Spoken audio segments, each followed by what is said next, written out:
All right, so the next thing is you're going to want to examine any and all text. We did this in the first picture with the Coca-Cola machine, and we were able to figure out, not only because we read the text and got a location and a time, but we were able to figure out that the Coke machine was tied to separate but equal, was tied to Jim Crow. So that's important. We were also able to kind of figure out the time frame of that Coke machine because of the fonts used, and a number of other things. That just by looking at the logos and everything on that Coke machine, you will find that by examining text in historical pictures, you can gain a lot of information that will help you figure out a location, a time, and a place as well. The other thing about text and historical images, and this is a fun topic. It's a weird topic, but a fun topic.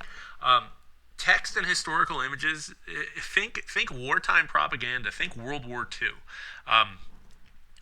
In World War II propaganda, text was very, very, very important, and it was there was a lot of play on words going on and messages going out to the public. Now you can examine World War II propaganda, read over the text, and gain an idea about what the poster really was about.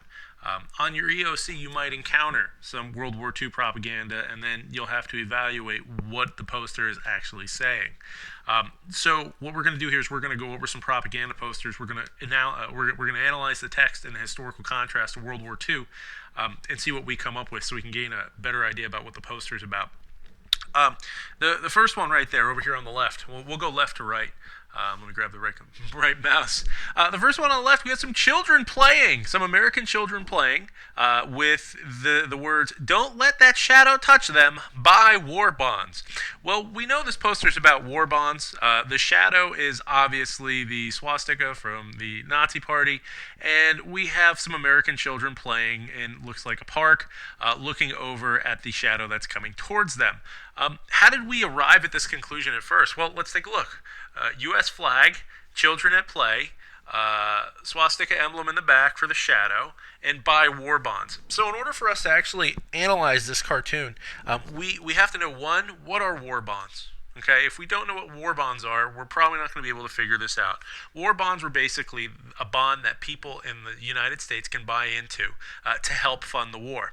And then after the war, you would get your money back out of the bond. It's like buying a savings bond now. You buy a savings bond for a set price, and then over time, interest gains on it. And then when it's time to cash out the savings bond at a predetermined time, or after that predetermined time, you get your money back plus interest. And war bonds were basically out there to help fund the war effort.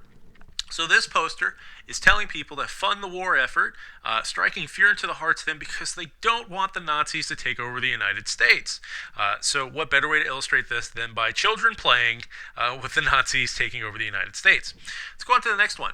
When you ride alone, you ride with Hitler. Join a car-sharing club today. Well, what's the importance and the value of this? Well, what do we know about cars and car-sharing clubs, aka carpools? Well, we know with carpools, you save gas, right? If 3 people are going to the same place and you take 3 separate cars, that's 3 times the amount of gas that you would waste going to that place. But if all 3 of you rode in the same car, you would save 2x whatever that amount of gas is. During the war effort, gas was important for the war effort. So if you were part of a carpool program or a car sharing program, you were doing your part on behalf of the war effort to help eliminate the need of wasting gas. So the idea behind this poster is when you ride alone, you ride with Hitler. Well, you're wasting gas. If you had 4 or 5 people in your car, then you would save 4 or 5 times that amount of gas if you were all going to the same place, and you would help the war effort. Next one. Is he your child? You don't want this. Buy war bonds before it's too late. There's a lot of tie-in between here and a lot of symbolism. Children, the future is the future is at stake here. Do you want your children to grow up in a Nazi world?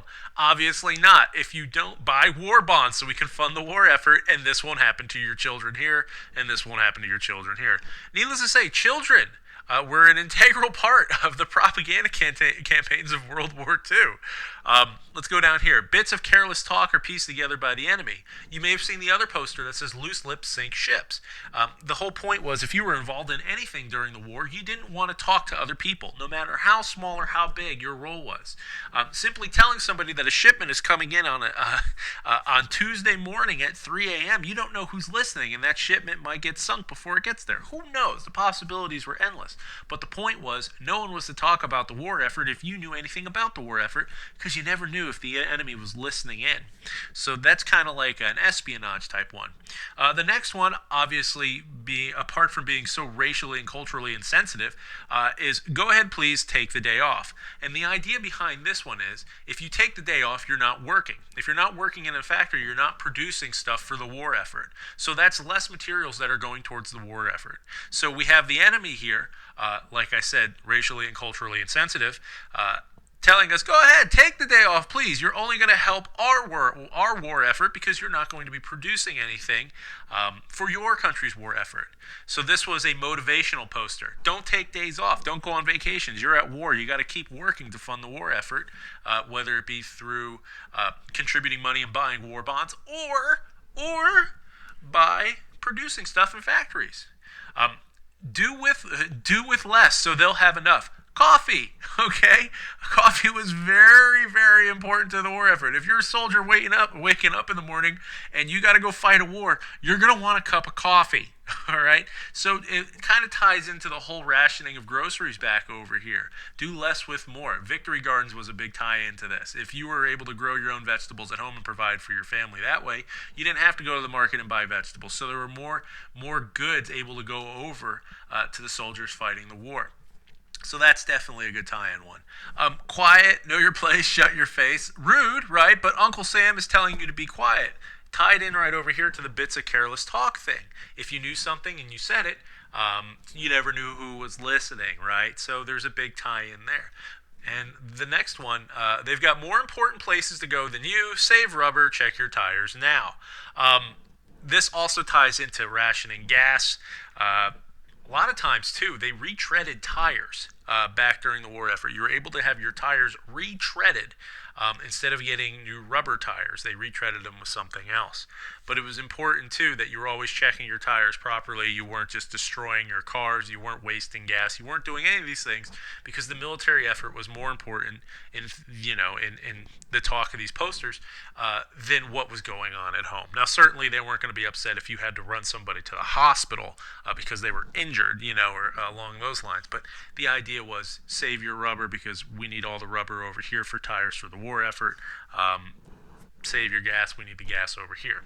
Now here's the fun thing. We looked at the pictures, okay? We examined the pictures for what they were. We read the text within the context of history.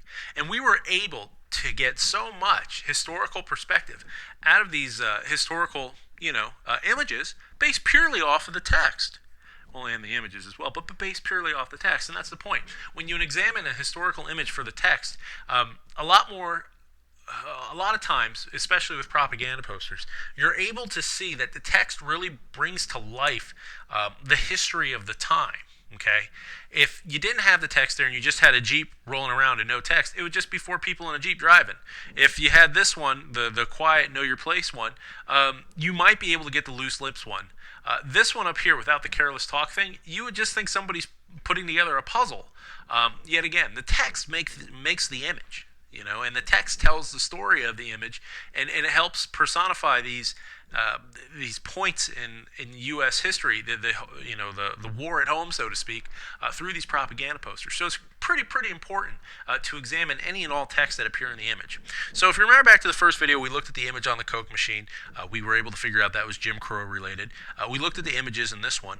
We were able to figure out, a lot of what was going on at the war at home in World War II.